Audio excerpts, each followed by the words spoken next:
Hey, folks, let's do this. Welcome to Dangerous Ideas. I'm Lee Camp, your favorite anti-Zionist, Jewish, censored comedian, commentator in America, something like that. Thanks for being here. Hugely important stuff we're going to be covering, such as the latest cover-up in what happened to Jeffrey Epstein. Yes, there's more information that has barely been covered by anyone. I'm getting it from the gray zone, but very few people have been talking about the latest cover-up in what happened to Jeffrey Epstein, the mysterious death of Jeffrey Epstein. So I'll be covering that. I'll be covering updates on Israel's special genocide operation, which I don't know about you, but I think we all support. I think you can't not support a genocide that's being done so well like this.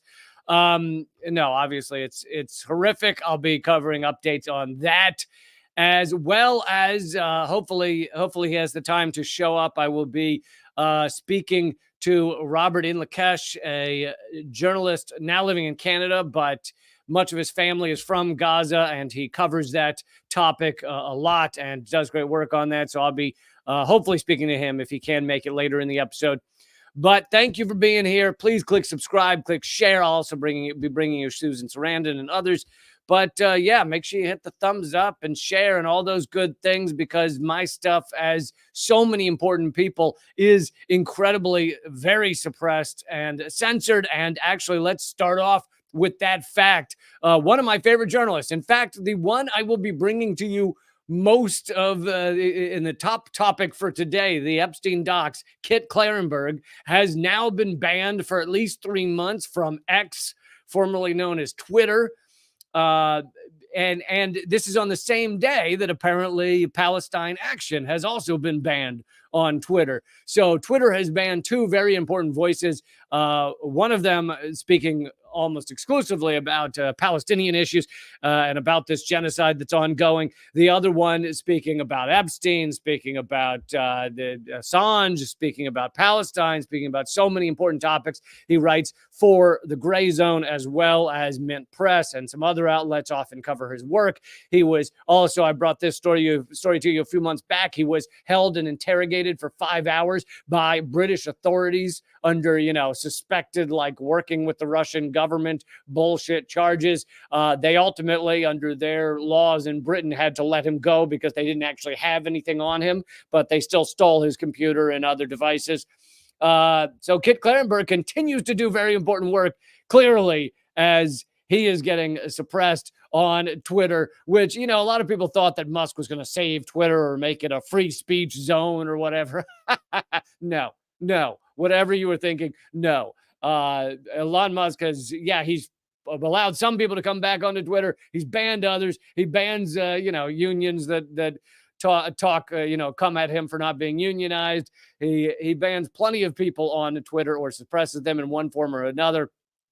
I don't know if I'm still suppressed on there. I mean, I know my posts on Twitter do not do very well for having 20,000 followers, but that could just be, maybe I'm not using it right. Maybe I'm not pushing the right buttons. I don't know. But anyway, I thought I would bring that up top, that Kit Klarenberg and Palestine Action both banned from X. But let's bring you some updates on Israel's special genocide operation. Israel's army has kidnapped Dr. Nahid Abu Taima, the director of surgery at Nasser Hospital in Khan Yunis, Gaza. The Ministry of Health had earlier today announced that Israel has kidnapped 70 medical workers from that hospital, 70 of the top medical workers from that hospital, which of course is an ongoing practice by Israel. This is an ongoing practice to try and destroy the health systems of Gaza. I mean, they're largely succeeding. There's very few hospitals operating any longer, and certainly very few, if any, operating fully. And even if they are operating, they don't have most of the medications they need because Israel's not allowing any medications in. So they are arresting doctors and medics, and if not killing. I mean, many of them they're just assassinating. Some of them they arrest and then torture and then kill. But these are all war crimes. This is all, again, just by the book genocide stuff, and it is horrific. And I just thought I'd bring you that one, but he is one of many doctors that have been arrested or killed by Israel. Another update is, as most of you know, it's been. Oh, and I should say that I will be addressing, as timely as I can, any super chats on YouTube or Rumble. So thank you for those. And yeah, I'll throw a question out there. Do you think this is by the book genocide, or do you think there's some sort of legal technicalities that make this not genocide, which is what some idiots, I'll say idiots, try and argue. But anyway, would like to hear your thoughts on that. But they've been doing that, going after the health systems. As I mentioned before on my live streams today, Israel clearly wants as many people to die from disease and from their wounds as are dying from bombs. That's part of the goal. But something else that has been an aim of Israel, some of the higher officials have said this publicly, is to not just kill as many Palestinians in Gaza as possible, but also drive them out, right? Drive them into Egypt is one of the main places. That's why part of the reason they told everyone to go south. This pushes millions of people up against the border with Egypt. And Egypt has refused to take in refugees for two main reasons. One is because this facilitates the genocide and ethnic cleansing. It basically says, yeah, if you just bomb a certain people, then the other countries will allow millions in and you can just complete your ethnic cleansing. So that's part of it. Another factor is that Egypt has said that they don't have the resources to take in millions of people all at once. I mean, of course, I want these people to be to survive and be taken in wherever they want to go. That would be my view on things, because nation states are stupid and borders are ridiculous. But you could see how would America respond if 2.2 million people were pushed up against the border of the United States? Would we just be like, yeah, we'll take them in because we want to rescue these people? No, I don't think so. However, despite Egypt saying those things, Egypt is now setting up an area at the Gaza border which could be used to shelter Palestinians. Basically, they seem to be setting up a refugee camp. Egypt is preparing an area at the Gaza border which could accommodate Palestinians in case an Israeli offensive into Rafah prompts an exodus across the frontier. Four sources have said, in what they describe as a contingency move by Cairo. Egypt, which denied making any such preparations, has repeatedly raised the alarm over the possibility that Israel's devastating Gaza offensive could displace Palestinians in Sinai, something Cairo says would be completely unacceptable. That's coming from Reuters. To continue the update on how the United States is behaving as this special genocide operation is ongoing, here's what the Biden administration has been doing. Aaron Mate says the Biden administration is rushing more bombs to Israel as they pretend that they're opposed to it. They rush more bombs to Israel. According to U.S. intel, Israel has used about half of the 21,000 bombs received from the U.S. since October 7th. Israel's remaining stockpile would be enough for 19 more weeks of near endless bombing. 19. I mean, it's almost unbelievable to even think about that amount of bombing. But Mata makes the point that although it's 19 more weeks of the bombing they've been doing in Gaza, it would be just days if a war broke out, a full war broke out with Hezbollah, as opposed to this little pinprick stuff that they've been doing with Hezbollah. This gives Biden massive leverage over Israel, which he refuses to use. According to this latest transfer, instead, this latest transfer is part of a broader effort by the Biden administration to speed the flow of weapons to Israel. That's from the Wall Street Journal, which, if you've seen some of the headlines I've brought you in the past few months from Wall Street Journal, they are the most crazy pro-Israel garbage rag you can imagine. And even they are saying, yeah, Biden is speeding the shipment of arms to Israel. Thousands, tens of thousands. These are American weapons. These are your tax dollars at use to kill children in Palestine. And it as I often say, I run out of adjectives to describe how horrific this is, how horrific it is to have this blood on our hands. But here's a positive. The ICJ the International Court of Justice has begun hearings on Israel today. This is actually technically a different matter from South Africa's case, which has been brought to the ICJ. I brought you that story a couple of weeks ago.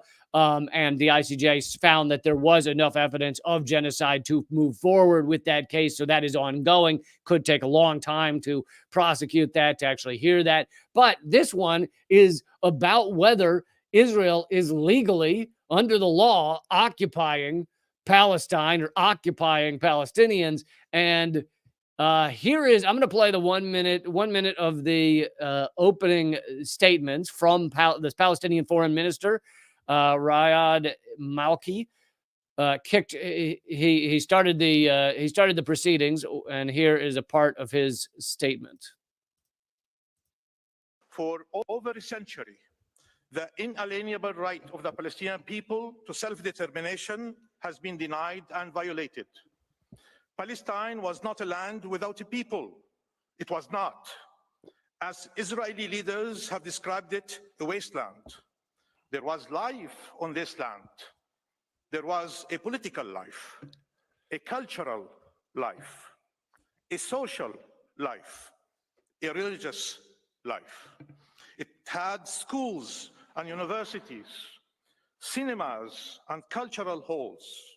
It had villages and villagers, families and communities whose life was disrupted by the impact of a promise made thousands of miles away over 100 years ago.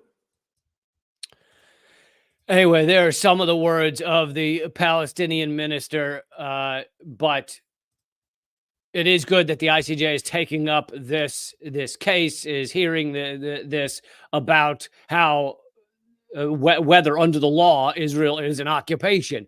Now, of course, you and I know it's an occupation, but we'll see what the ICJ ultimately does with this. They are obviously an arm of the UN, and the UN has, the General Assembly has done some positive things for Palestine and Palestinians, but the Security Council always manages to veto anything that would be significant from the UN. But as he points out, as the Palestinian minister points out, is this is, the expression for Israel was a land without people for people without a land. Basically, people without a land get to have this land without people. But it wasn't a land without people. It was not at all a land without people. There were millions of people there with, can you believe it? With cultures, with the buildings, with infrastructure, with community, with families. Wow, how odd that there were people living there. What are the odds that they call that the cradle of civilization, that area of the world, and along with Africa, and of course there were people living. There were millions of people living there, and the estimates are 4 to 6% of them were Jewish at the time in 1948 when this atrocity started. So this is a dictionary definition: apartheid state with people in prison. I want to bring you Susan Sarandon, who's always, she's one of these. She's one of these celebrities who's always doing amazing work and always standing for good. And she went to Congress, and it appears with Code Pink, because you see her walking next to Medea Benjamin a few times. And I'm lucky enough to know both these people. I've had Medea on many times. Anyway, here's Susan Sarandon in Congress with Code Pink. I know I'm now older because they covered me. We need a permanent ceasefire. It's like shooting fish in a barrel right now. People stuck and not being able to get out. The hospital's being destroyed. All you have to do is look online and you can see that it's a complete genocide. Thank you for standing up. Thank you guys so much for being here. I feel very strongly that our tax dollars, while we don't have,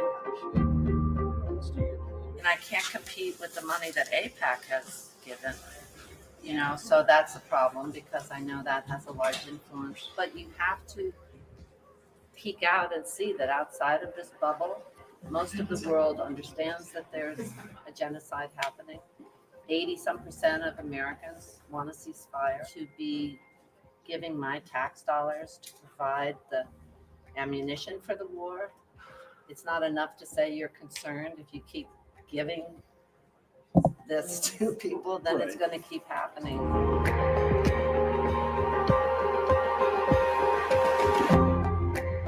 Not only am I emotionally, as a mother and grandmother, moved and the horrific images that I'm seeing, but also just as an American who pays taxes, I think I have a right to object to my taxes being spent in a genocide, and to not say anything is to participate.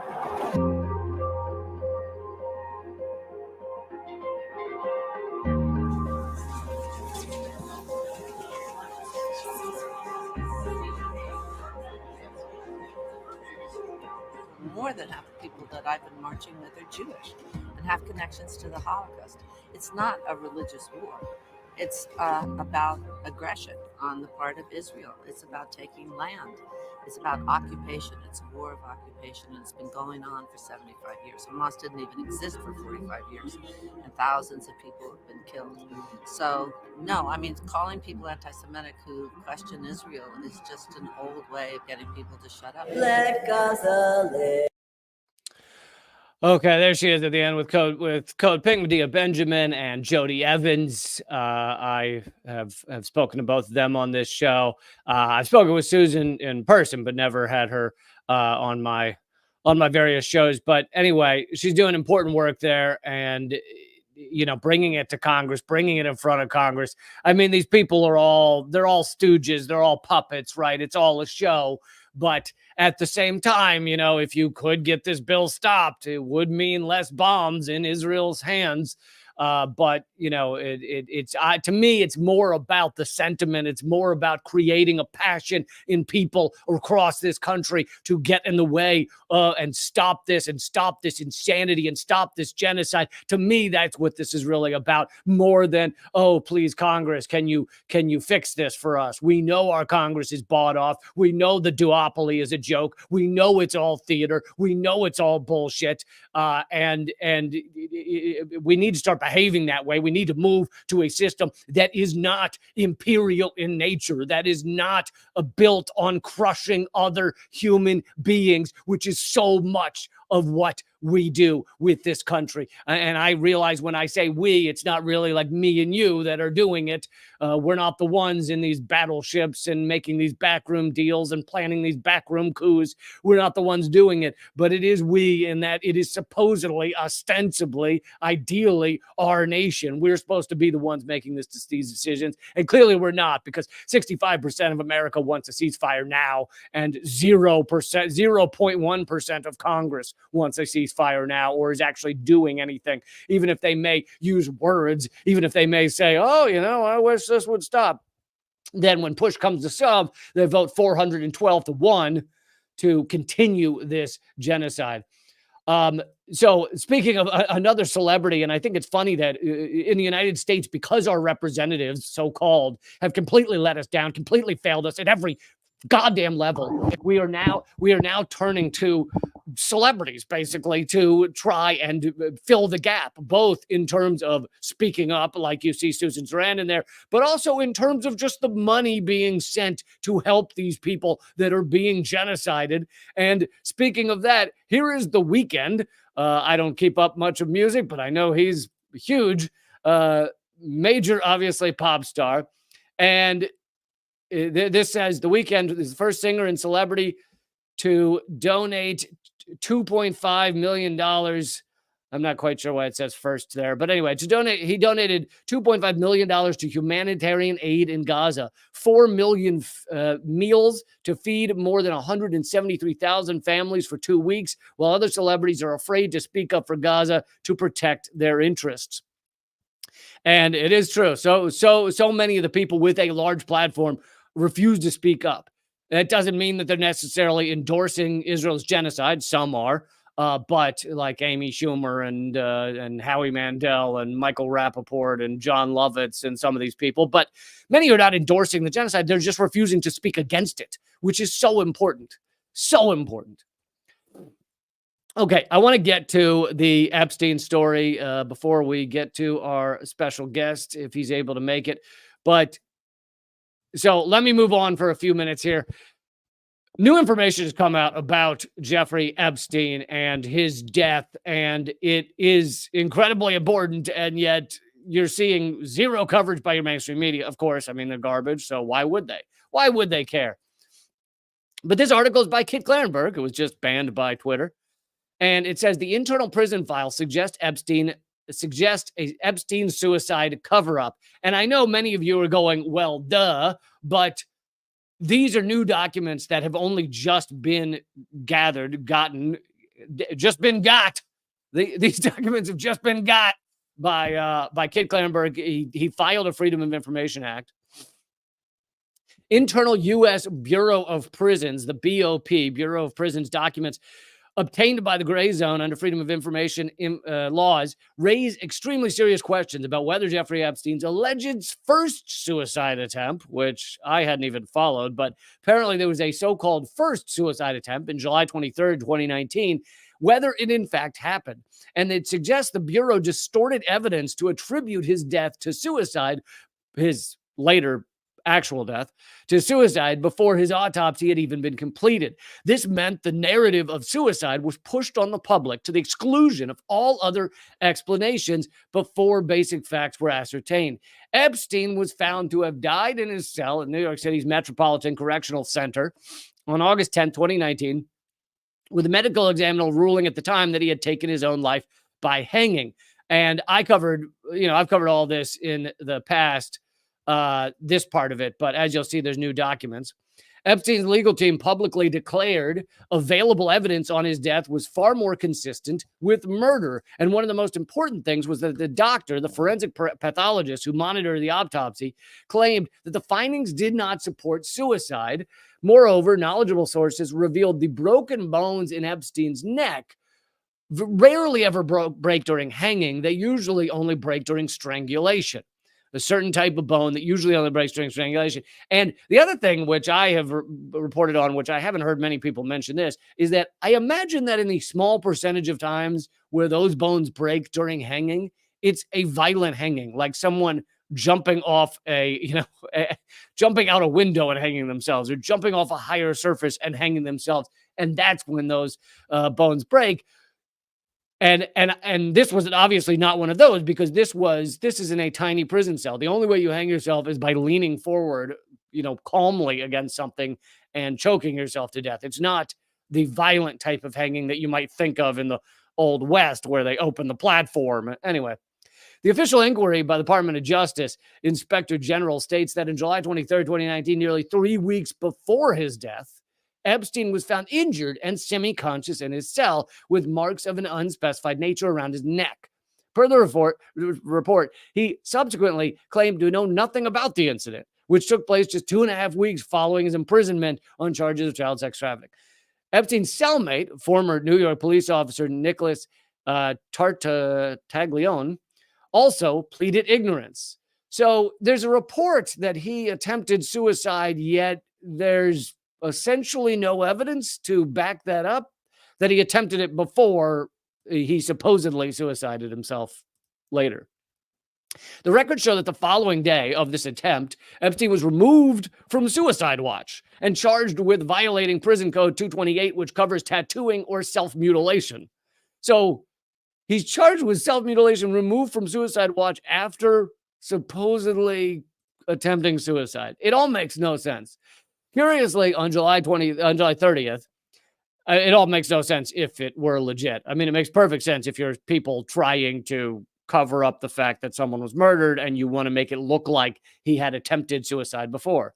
Curiously, on July 30th, the official incident report was updated to include self-mutilation as the cause of Epstein's failed suicide, citing indeterminate lacerations. However, an examination by prison doctors just hours after he allegedly tried to take his life mentioned 0 lacerations. So he has no cuts or anything, and yet he's violated the prison code for self-mutilation. A memo issued after the incident eerily notes that Epstein's so-called self-mutilation was expunged from the official records. Just 5 days after Epstein's death, the Board of Prisons representative remarked it was unclear why it had been expunged and whether Mr. Epstein knew this. Mainstream media has not acknowledged this peculiar episode since the memo appeared. It has also ignored the critical question of whether the alleged incident ever took place at all or whether it was fabricated to bolster the case for suicide. So, like I said, this makes no sense if it's real. You know, he attempts suicide, self-mutilation, but there's actually no mutilation that the doctors can find. He's then taken off suicide watch after he's attempted suicide. Thank you. Thank you for the donation, Alex. Really appreciate it. He's covering Epstein. Does he have also cattle, guns, and drink milk smoothies all the time in this universe? Yeah. If it ever took place at all. One evaluation noted that he explicitly denied suicidal ideation, planning, and intent, and was committed to life and safety. So obviously in prisons, they're constantly trying to decide, not constantly, in some cases, they're trying to decide whether you're a suicide risk. And in Epstein's case, the interviews, now that we have this information, show that he showed no intent of committing suicide. The doctors describe him as thinking he's going to beat these charges and get out of prison, that he wouldn't be there for long. He also denied fearing for his safety and outlines plans to finish this case and go back to his normal life. And furthermore, and this is interesting, as a practicing Jew, which he was a rather religious Jew and also had plenty of connections to Mossad, as a practicing Jew, he abhorred suicide because suicide is against the Jewish religion. The report noted, given that and it's also, if you're a really kind of more Orthodox Jew, it's also, you're not allowed to tattoo yourself or use other type of, self-mutilation or whatever. I am not an Orthodox Jew, atheist by choice, Jewish by birth and culture, I guess. So that's why I have tattoos, because I live my life how I feel like doing it. Given that the overall acute suicide risk for this inmate was quote unquote low, and the overall chronic suicide risk for this inmate was absent entirely, the Board of Prisons concluded suicide watch is not warranted at this time. So they're claiming it's not warranted, yet he had just tried to commit suicide apparently, and then they later put him back on suicide watch, where that's where he is when he's suicided or murdered. None of it adds up unless this is a group of varying people trying to set up a murder, but some of them don't know it. So you have doctors coming in and going, there's no proof of mutilation. You have others then putting in paperwork saying, oh no, there was mutilation. Despite Epstein's apparent aversion to taking his own life, he was placed on suicide watch. Oddly, this decision was rescinded on July 24th, 2019, the day after he allegedly attempted suicide. 6 days later, he gained a new cellmate, Efrain Reyes. But on August 9th, Reyes was inexplicably removed, leaving Epstein alone, a flagrant breach of internal procedures. Did my screen cut off? That is weird. I've never had that happen before. Not sure what's going on there. All right, let's see if we can find the other background then. Oh, I guess not. I guess I can't find the other background if the screen's completely cut off. Give me a second.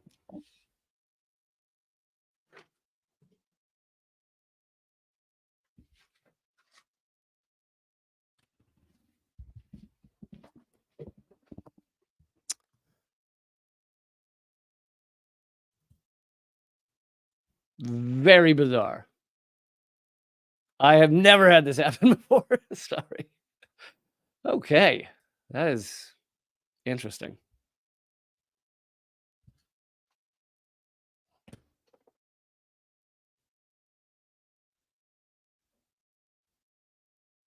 All right. We got something. Maybe that was just a glitch in the Matrix. Oh, so there's something wrong with the video player. Okay. Well, at least I now know how to fix it.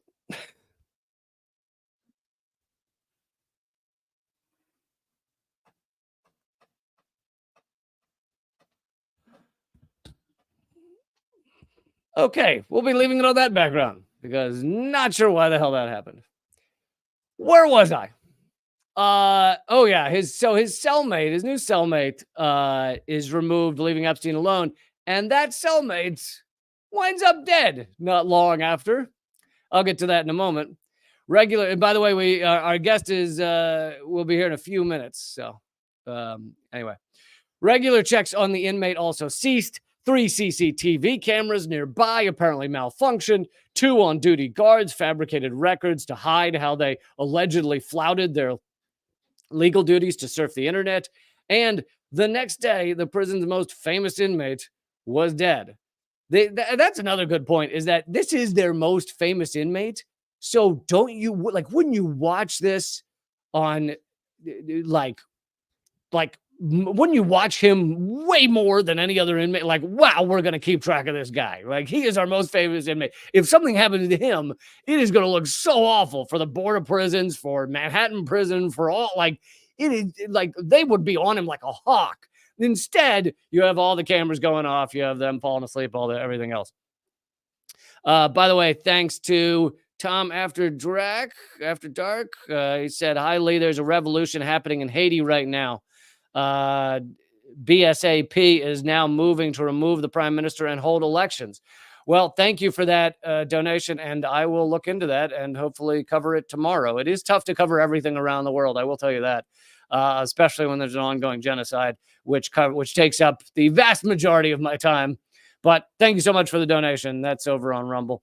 The pair of guards were subsequently charged with falsifying prison records, a serious criminal offense. However, on December 13, 2021, the charges were dropped and they walked free. The public did not learn of this until December 31st, 2 days after Ghislaine Maxwell was found guilty of trafficking young girls for sexual abuse on Epstein's behalf. The immediate wake of Epstein's death, the Board of Prisons immediately assured journalists and members of the Epstein family that he had committed suicide. The resultant report recorded that the video of the significant incident was confiscated by the FBI before it could be reviewed, and no one's ever seen it, apparently. The psychological report said, when he was still alive, said he is not the type who likes pain or would ever attempt to harm himself. He even does not like when he has to give blood. The Times did not acknowledge that the psychological reconstruction indicated that financial transactions associated with Epstein's prison stay revealed one of his attorneys was depositing funds into the prison account of cellmate Efrain Reyes for unknown reasons. It is no wonder then that he became a person of interest in the FBI's investigation of Epstein's death. In return for his help, he was moved to a minimum security prison, which housed high-value cooperating witnesses. 5 months after his release from prison, due to the COVID-19 outbreak, Reyes died, purportedly of complications from COVID-19. In January 2021, the federal prosecutors rejected journalists' requests for full disclosure of the death of Reyes, ruling that all records it held on Epstein's former cellmate would remain sealed. In dismissing the media's transparency demands, authorities provided 2 pages of information about Epstein and the files related to Reyes. However, all were redacted. So there you go, folks. Just a little something more on what's being covered up about Epstein. And the new stuff from this report by Kit Klarenberg, who's just been banned by Twitter, the new information is that is mainly about Epstein's first suicide attempt, which came several days before his death. And that first attempt is very confused in the paperwork. Apparently, they took him off a suicide watch after he attempted suicide. He was quoted by doctors as not seeming like someone who would commit suicide, and yet he had attempted suicide. He supposedly committed self-mutilation, and yet no lacerations were seen by the doctors. All very confused, yet all kind of points to someone trying to leave enough evidence that this is a guy who would kill himself, even if it was not. So there's a little update on new information about Epstein. Okay, I'm sorry for the slight delay, some of it due to weird screen issues, but I have journalist Robert in Lakesh here, and he is a Canadian journalist with a lot of family in Gaza, and I wanted to get his take on everything that is happening there and the horror show that is happening there right now. Hello, Robert. Hey, thanks for having me. Yeah, no problem. I hope you're doing well, even if this is a incredibly traumatic time. I guess let's start with I know we're not going to use a lot of names or locations of people because Israel is targeting people so horrifically, especially journalists. They've killed more journalists in just these 4.5 months than all of the Vietnam War, than journalists killed during the entirety of the Vietnam War, the entirety of World War II. But I just tell people who you are and your connections to Gaza and Palestine. So I'm a journalist. I lived in and reported from the West Bank. I've been to Palestine multiple times.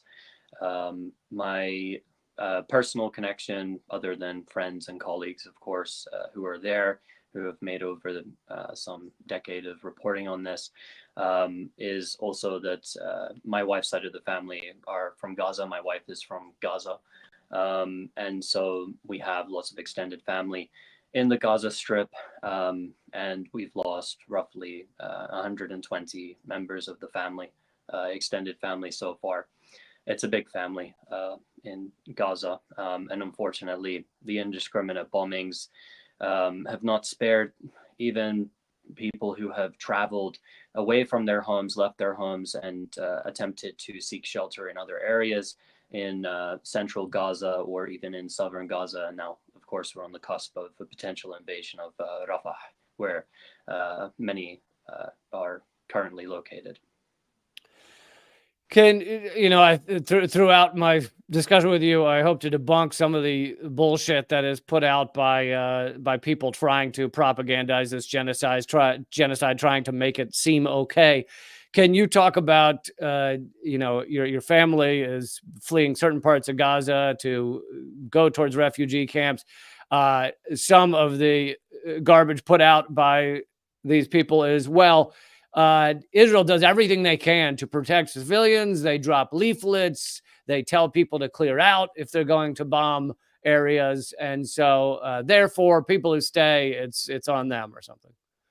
Well, to begin with, obviously that's not true, and we have the evidence which is piled up. We've even seen it presented in the International Court of Justice, which indicates that the Israelis are just lying about this, and this is propaganda, and there are no safe areas, no safe zones. They'll bomb anywhere and everyone. It's difficult at this moment as well to use specific names and to give all of the cases. I can describe things that I've heard to certain individuals, but there are still members of the family who are, for instance, they were kidnapped by the Israeli army. There are those who have been released and were severely tortured with their legs broken. We hear many cases as well every single day of things like sexual assault, normally against men, who have been taken captive by the Israelis. And in fact, people are at this point just as scared of the Israeli army when it is close to them, because they know that they're indiscriminately going to fire upon them. In one case, a member of the family was shot from a drone when he was out trying to get food. In another case, one was ordered to leave a hospital where he was working as a doctor, and essentially he was shot at. He was told where to go, and they tried to lead him into an ambush and shoot at him. There's a number of other cases, but even at this moment, we don't know where everyone is. Even a lot of my friends who are journalists, even a good friend of mine, she won't even give her location. She won't even say the area that she's in to me. Because she's just scared that she could be targeted, and she wouldn't want to give it away. And it's sort of been like that since the start of the war. Nobody wants to say exactly where they are. Even, for instance, questions are asked of family members such as, are you okay? Are you with your cousins? How are your children? Are your children there? And they can't answer these questions on the phone most of the time because of fear that they could be targeted if they say things like this. So really, in terms of the Israeli propaganda about this. Oh, well, the statistics from the Gaza Health Ministry, which, by the way, are normally reviewed in Ramallah as well, which they leave out of this and are trusted by international organizations around the world. Yeah. And of course, the Israelis don't trust the United Nations, and they think the United Nations is Hamas, and everybody's Hamas. But even the White House has acknowledged that these numbers are accurate. Eventually, at first Biden said, "Oh, I don't trust those numbers," but even the White House has now acknowledged. Well, I would say that the numbers are actually not accurate, but not that they're lower, that they're much higher, unfortunately, Right. because there are so many people who are missing in the rubble. There are so many people that we just cannot locate at this time. And really, if we're going to pull the statistics of the dead, other human rights organizations have speculated in the past months ago that the death toll was already at that point over 30,000. At this point, it's really difficult to pull that information. You might remember around the time, it was the week before, on the Monday prior to the ICJ decision, the preliminary decision on the genocide case, where they gave their provisional measures. And the New York Times released a report in which they said that the death toll was declining daily in the Gaza Strip. Of course, in that week, it escalated to a point where it reached numbers that it hadn't even for months. So that did away with their reporting. And they actually got some of the numbers wrong in that report that they released. But the one thing that I wrote an article about this, and the one thing that people are not taking into account is the fact that the health services there are overburdened. It's essentially the health sector has collapsed. Even the aid organizations can't do their jobs properly, especially if we're looking at, for instance, the north of the Gaza Strip, where there's some 400,000 people who are still there. People are literally walking on into the streets of areas that the Israeli army has left and finding people dead, laying on the streets, their bodies decomposing. We had a case of them finding men with their hands bound, kept in bin bags. So we don't know the actual death toll number. That's not available to us at the moment. And many of these cases, and we hear some of them leak out, about everything from sexual assault to allegations of organ trafficking, all of these things. We just can't confirm them, and we cannot actually get the details out on most of these instances. And we cannot get a real death toll statistic at the moment because there's just nobody there to record it. And there's so many people under the rubble that it's impossible. For instance, you might remember during the Super Bowl, the Israelis bombed Rafah. I have a friend there in Rafah, a journalist, who told me that the death toll is likely around 200 at that time. Later on, we heard that it was around 100, and the reports came out and it was very mixed. But the reason for that is because they still haven't been able to pull all the rubble off of the people that the buildings were collapsed onto. Right. That day, they bombed some 13 buildings, inhabited buildings. So it's very difficult to get an accurate death toll, and not for the reason where the Israelis say, well, they're, dressing up and Hamas is fudging the numbers to make it seem worse than it is. It's worse than the official death toll statistics. And then on top of that, we've got all the people suffering and dying from disease now, and all the people also who, mainly children, who are starving to death. So these are all things that we have to factor in when talking about any death toll. You mentioned the medical systems and how they've essentially collapsed, and I think it's pretty evident that this is a tactic by Israel. They claim that there's some sort of control center underneath the hospital. Well, even if there were, you still can't bomb a hospital. You still can't murder that many innocent people. But aside from that, it seems quite clear that their goal is to collapse the health systems. And I think the reason for that is because they want as many people to die in Gaza from disease and from wounds as would die from the bombs. And many have been, the UN has been raising the alarm, as well as others, that that could happen, that as many people could die from disease in the coming months and dirty water, et cetera, as the bombs. And that's very clear that that's become the case. But one thing I would argue about Israel's military operations is I don't think their units and their army is that well disciplined. So they might come into an area with a rough plan. but they end up just blowing up buildings for fun, you know, planting explosives in buildings and blowing them up for fun. They shoot anything that moves, essentially, even animals, they'll have fun shooting at them. They make these snuff films that they put out, and that's even spread now onto the Israeli mainstream media in Hebrew, the Hebrew media. And so when they go into an area, they might say, well, we're going to take northern Gaza, for instance. They just bomb everything in sight, enter in military vehicles. They don't seem to have any coherent plan or strategy. They just go in and inflict as much death and destruction as possible, and then they depart from those areas. And interestingly, in the northern Gaza Strip, despite the fact that they destroyed all the municipal buildings, they've targeted sewage facilities, they've targeted the electrical facilities, and of course the civilian infrastructure. We know the majority of it has already been destroyed there. But also, we saw after they left these areas, Hamas was able to get people that were former members of its police and civil service and bring them onto the streets and take control of the area again, because the Israelis are not entering in with any specific plan. And that's why, in my opinion, if the Israelis do go into Rafah, where some 1.4 million people are now packed against the Egyptian border, because of the fact that they don't actually follow any coherent plan or strategy, even their propaganda is really woeful, to be honest. It's terrible. It doesn't really convince anyone. Maybe the Israelis themselves, but normally it's produced in English for an English-speaking audience. And so if they go into Rafah, it's very likely that they're going to just mass murder everybody on site. And even if the people were to be crammed through the Egyptian border, I mean, you could have a stampede of people and you could have hundreds of people die just in one instance, let alone from the shooting. You know, what will the Israelis do as well if they bring their tanks in and they get nervous? Will they fire indiscriminately? I think there's enough evidence to suggest that will happen. Then we have the bombing attacks as well.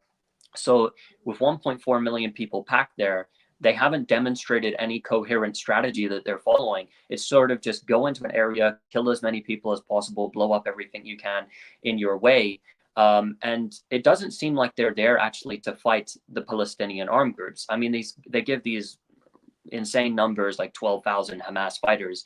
And of course, in Gaza, you've got some 12 different groups who are there, and they give no number of how many people belonging to Palestinian Islamic Jihad, the PFLP, the DFLP, Mujahideen brigades, Fatah's armed wing, their Kitab Shuhada al-Aqsa.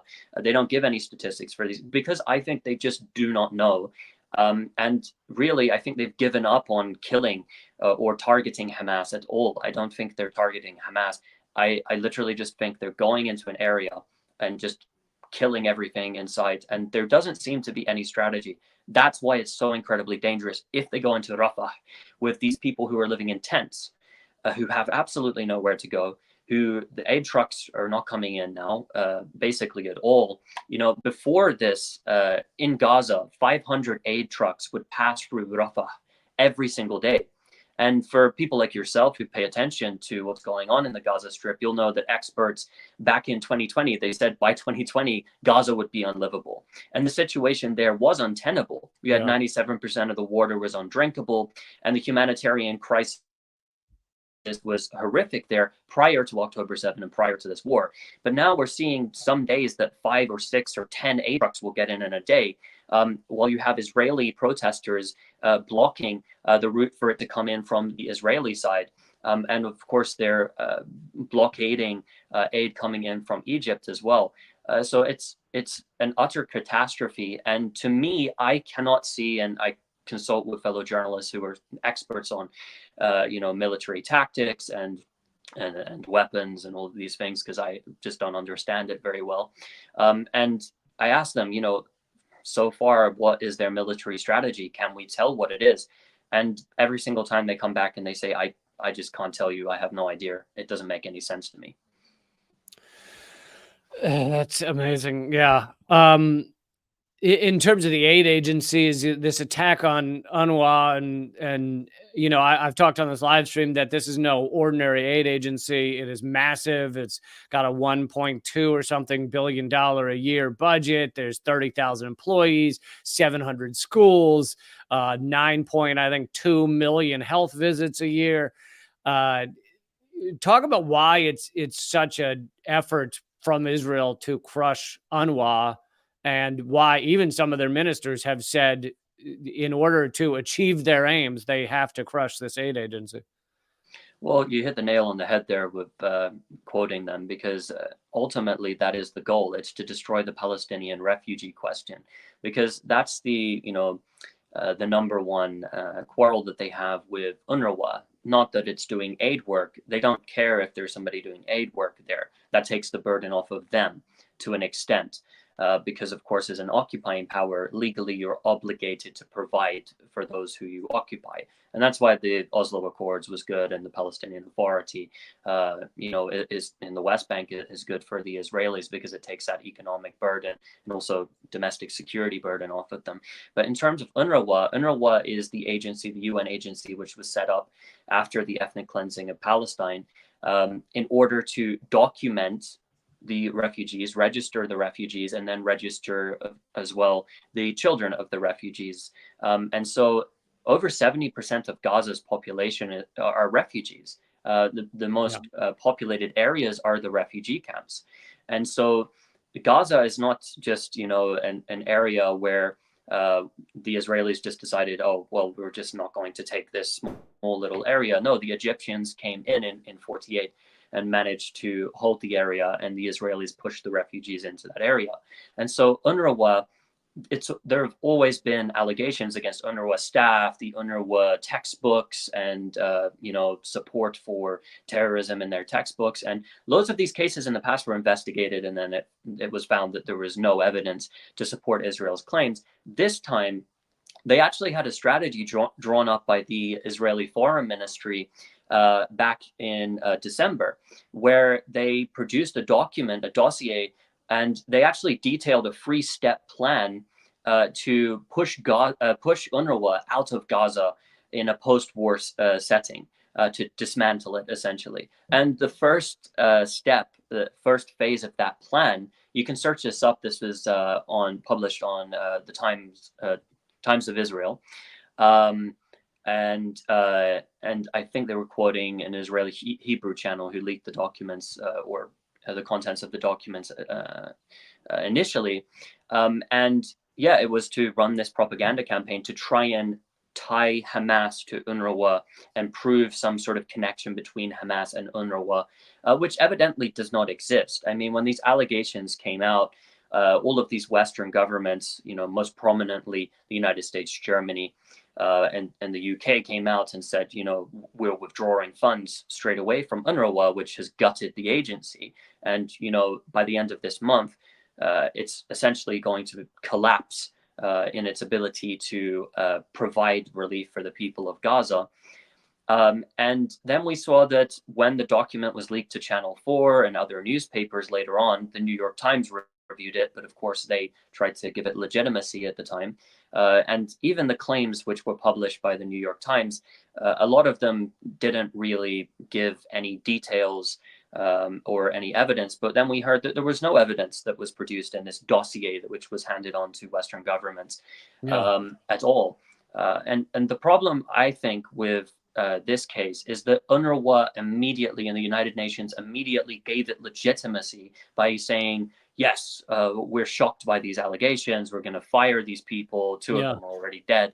And that gave legitimacy to this, unfortunately, because they took it so seriously. But you can't give legitimacy to an argument which is, even if these 12 people, for instance, majority of whom were school teachers in UNRWA schools, even if these 12 people did participate somehow in the Hamas-led attack of October 7, that doesn't at all tarnish the organization. These are low-down workers who were school teachers. I know. When you have 30,000 employees, it'd be like if an employee at Apple, was involved in a mass shooting. You you should imprison that guy or go after that guy, but it doesn't mean Apple had anything to do with it. Um, Talk about the West Bank, what Israel's doing there now, and also what life was like when you were there. Well, life has changed significantly since I was last there. The last time I was there was in 2020. And I mean, the life in the West Bank has always been that there have been shootings, and the Israeli settlers are harassing the people. Home demolitions are routine. And that's been happening for a very long time. You know, a lot of people try and start the clock like the Israeli propagandists do at October 7. You know, when I went to every single time I went to Palestine, I saw them shooting people at protests, peaceful protests. I've seen children shot in front of me, and I've seen them demolish homes. I've witnessed them come into people's homes at night and assault them and take their children captive just because they claim that they've thrown stones. So all these things were going on before, but right now what we see, and this really started from 2021, is that there are a number of armed groups which have formed inside the West Bank, and that started in Jenin and Nablus, but now it's spread into other areas in the north, primarily like Tulkarm, where you now have these groups of young men who have taken up arms and who are using light weapons to confront the Israelis when they run incursions into their areas.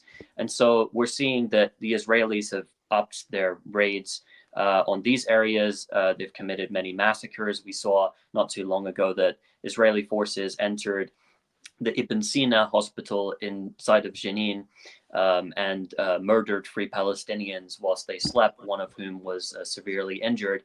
And these are young people, you know, the Israelis paint it as if these are mastermind, you know, commanders, and, you know, they try and say that these are very dangerous people. But the reality is a lot of these people are 17, 18, 19, the oldest 25, who are carrying weapons and are just trying to fight back. They're not a sophisticated military machine, and then they use that as an excuse to go in and bomb their mosques, to go in and arrest you know, their brothers, and of course as well, now the arrest campaigns that have been carried out in the West Bank, they've arrested some 7,000 people, the majority of whom did nothing wrong. A lot of these are administrative detainees, which means held without a charge.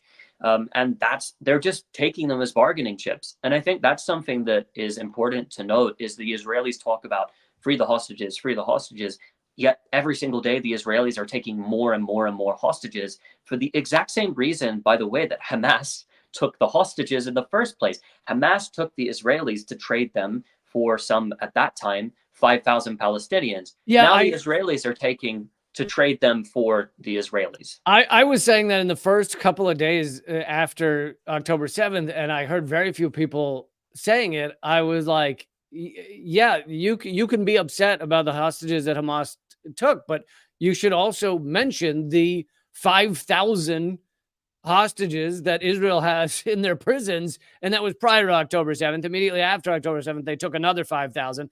And now, you know, I don't even know what the numbers are, but this is, you know, 10, 20,000 people, many of them women and children, locked up in Israeli prisons who are hostages. Mm-hmm. And that's exactly it. And that's been the case for years. And I've been reporting on this for years. The way that they treat these Palestinian hostages that they take and put in administrative detention, and the torture as well that they weaponize against young people who are minors even. In the case of one friend of mine in the West Bank, his second youngest son, Muhammad, he's still in administrative detention now. I think it's 2.5, almost 3 years he's been there. They took him when he was 17, so he was a minor. They took him to Al Muscabiyya detention center, which is notorious for torture in Jerusalem. And then they took him and they passed him around through different prisons, military prisons in the West Bank. He's not been charged with any crime at all. It's administrative detention for 2.5 years against someone who was 17 when they took him. And he was hospitalized 5 times when he was in Al Muscabiyya detention center. So this is something that's been happening, and they took him back in 2021, I believe. So yeah, it must be some 3 years now that they've had him. And his brother as well, they took, and he was in and out. And I actually interviewed him. His name's Abdul Khalik. they took him at first when he was 17 as well. And they'd shot him in the back of the head prior to that when he was 15. And so, the way that they treat Palestinians and they institutionalize Palestinians on a mass scale is never reported on. And so I find it wholly disingenuous for these mainstream media platforms to talk about how somehow that this is so horrific that we need to give all this attention to some 200 Israelis that were taken, a number of them soldiers, but they were taken for the very reason, and it doesn't make it in law. If you take hostages, you take hostages. So that's illegal in law. Obviously, there's specific reasons you could argue why people were taken. I'm not going to get into that. I'm not an international lawyer.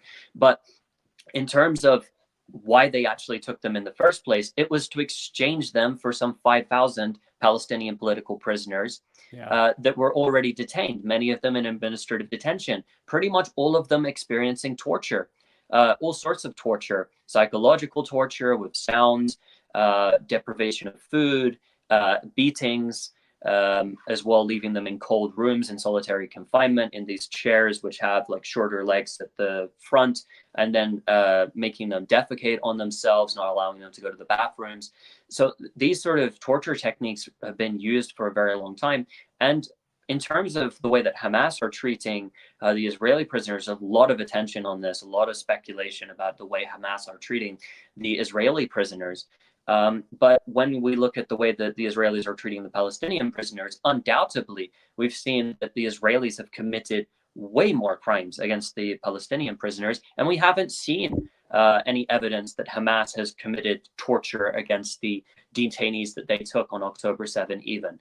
So yeah, I find it very disingenuous when people try and argue somehow that these 240, like it's a new thing that's happened in this conflict. Right. Israel is the only country on earth that has made it technically, illegal, some forms of it, but it legalized torture. It also as well had enshrined into its military doctrine until I believe 2002, human shield taking. And they argued to make that legal again as well. There's many Israeli generals who have argued to make that legal again. So they talk about hostage taking, they talk about potential torture, they talk about human shield taking. But all these things, if you track it back, the Israeli military have practiced them. Yeah, all great points. Robert, I can't thank you enough for taking the time to be here and for the work you're doing. It's so important in these totally insane times. Would you like to give people a way to keep up with your work? Mainly I publish on social media, just on Twitter. I have a YouTube channel. It's mainly Twitter, and then I publish for multiple outlets. So what's the Twitter name? At Palestine 47. Some people have been having trouble finding that recently for some reason. Elon Musk's free speech apparently. But I'd just like to say as well to you, you have a great show and you're doing great work. And, as well, many people in Gaza are very happy with the reporting that you're doing. I needed to say that too, as well. Thank you. That means a lot. I mean, I'd love to find tomorrow that no one wants to watch my show because it's repeating things that are covered on every mainstream media channel and I'm suddenly obsolete. That would be great. But that doesn't seem to be happening anytime soon. Thank you again, Robert, and I hope your family stays safe. Thank you. Thank you for having me. Yep.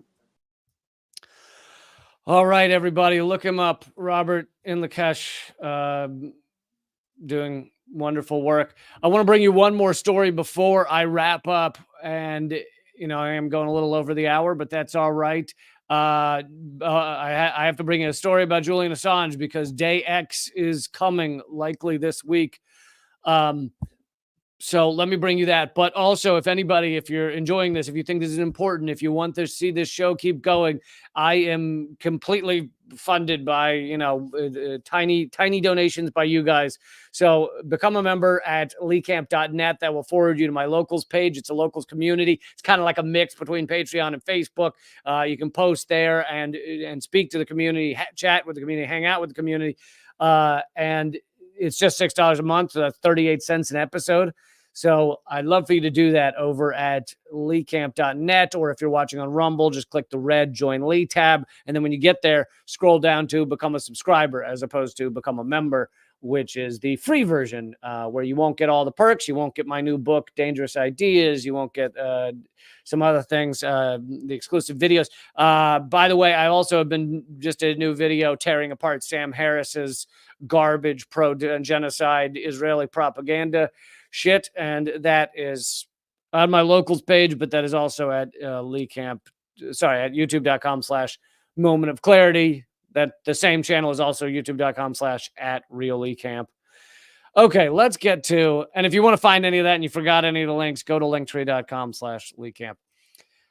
Let's get to Julian Assange. This is from the BBC, and I wanted to bring you this because I would like to show how the BBC basically propagandizes about Julian Assange they're not like trashing him, but they're just failing to mention so much important stuff as they cover Julian Assange, which they rarely ever do. But this is the week of his final hearing to try and stop his extradition to the United States.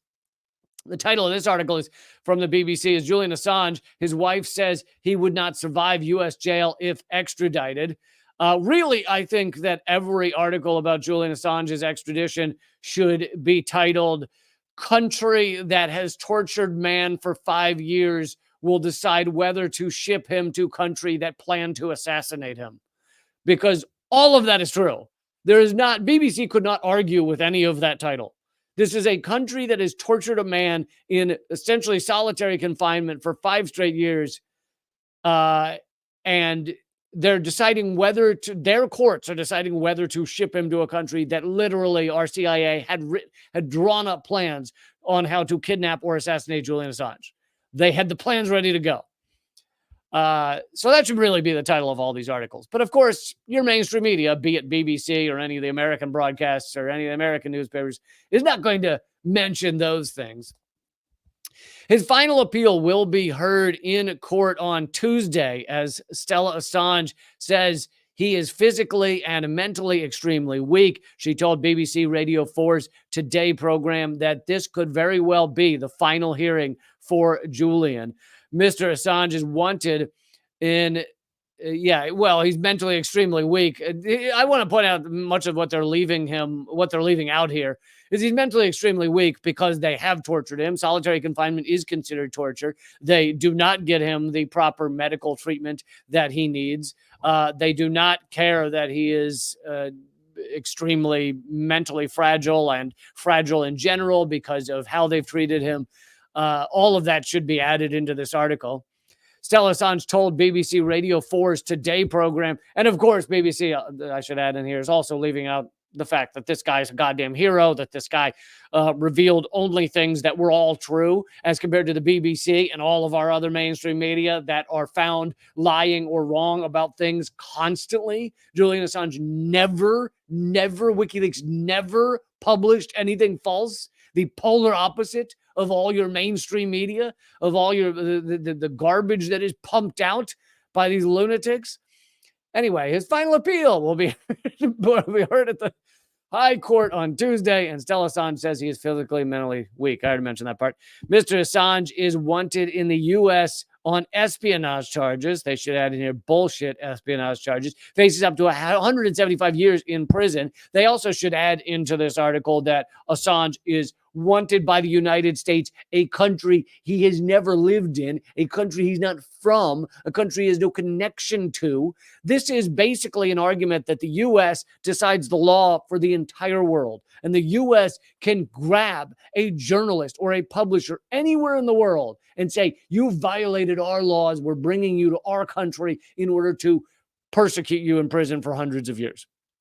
I mean, here's the thing, is doing this threatens the entire sovereignty for every country around the planet, including Great Britain, including the UK, right? So the UK is deciding whether to undermine their own sovereignty by giving over an Australian citizen that has no connection to the United States to the United States to be prosecuted by the United States, and everyone knows he would be locked up for hundreds of years.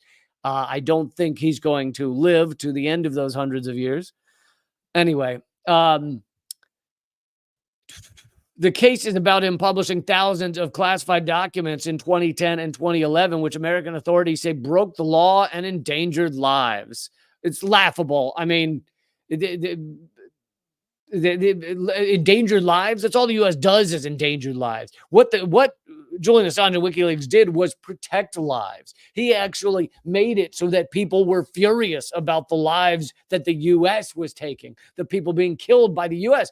But something else that's not mentioned in these articles is he did not only reveal things, and WikiLeaks did not only reveal things about the United States. They revealed things about countries around the world. They were for transparency. They wanted citizens of the world to be able to know what their governments are doing. So WikiLeaks revealed things about Britain, about China, about Russia, about Australia, his home country, about the US, about Canada, about Peru.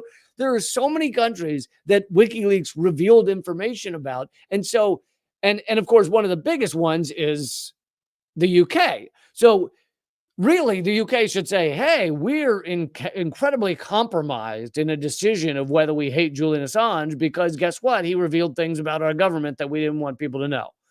And of course, the same goes for the United States. But on top of that, the United States legit drew up plans to assassinate Julian Assange. I mean, that should be sentence number one in any of these articles is Britain is deciding whether to send a guy to a country that has had plans to murder him.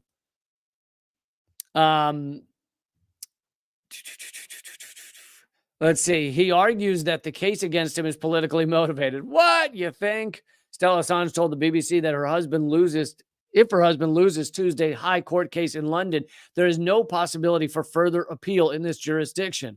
However, she did raise the possibility of applying to the European Court of Human Rights to try to secure an emergency injunction. She suggested that based on similar extradition cases, there would only be a matter of 24 hours in which to make such a legal move. She told the BBC that the stress caused by the case had left her husband physically and mentally in a very difficult place. This case will determine if he lives or dies, essentially. But I wanted to bring this to you for two reasons. One is because Day X is basically tomorrow. Tomorrow is the key day. As I've covered many times on here, you won't know that Julian Assange is being extradited. If they decide to allow him to be extradited, basically you will wake up in the morning and they will say, Julian Assange is in a Virginia prison. They're not going to announce it. There's not going to be a parade. They're not going to do it in broad daylight with a sign on the van that says we're taking Julian Assange to the United States. You're just going to wake up and he's going to be here and he's going to be in prison in the United States the rest of his life. And our prisons are uniquely brutal. In fact, the only reason he has not been extradited yet is that a previous British court decided that U.S. courts are so dangerous that he would likely die or kill himself or die of health reasons if he were shipped here. So that's why they didn't do that. Now they're looking to go back on that and decide, oh, well, the U.S. promised to take good care of him, so it's going to be fine.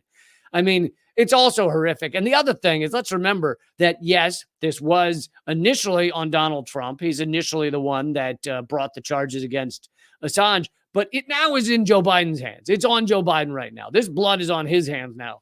Joe Biden and the U.S. government, if they were to drop the charges, the ridiculous charges against Assange, it would all be over tomorrow. He would be released tomorrow. There is nothing else left holding him except for these insane espionage charges against him by the United States. It is so bullshit on so many levels. And, I could sit here and rattle off about it for hours, but please pay attention to this. It's not, it's not going to be at the top of your news feeds. You're going to have to go looking for it. But tomorrow is the day. Now, I don't know whether it could go multi-days, multi-weeks. I have no idea. But tomorrow's the day. So keep an eye out. Watch this space, as the kids say. Okay, folks, I will be joining you tomorrow at 3 p.m. Eastern, noon Pacific. I do these live streams 4 days a week, plus Government Secrets on Wednesdays. So I'm doing these live streams Monday, Tuesday, Thursday, Friday. If you want to see this show continue and my work continue, then the way to do that is to become a member, a subscriber over at leecamp.net, which you can also click the red Join Lee tab. But no matter what platform you're on, YouTube, Rumble, whatever, please click subscribe or follow, then click the bell icon. And if you're already subscribed, click the bell icon. Check that the bell is clicked so that you will get notifications. And also, because I'm so suppressed, I really just tell people, just show up, because you're not going to get the notifications. You just got to show up. Show up to this. And these stay online even after they're live, so you can, at least for a day or two, so you can go watch them late if you can't watch them live. And like I said, if you want to watch me destroy Sam Harris's bullshit garbage against, pro-genocide, then go over to youtube.com/moment of clarity, and you can find it there, or go over to rumble.com/Lee Camp and find it there, and keep fighting.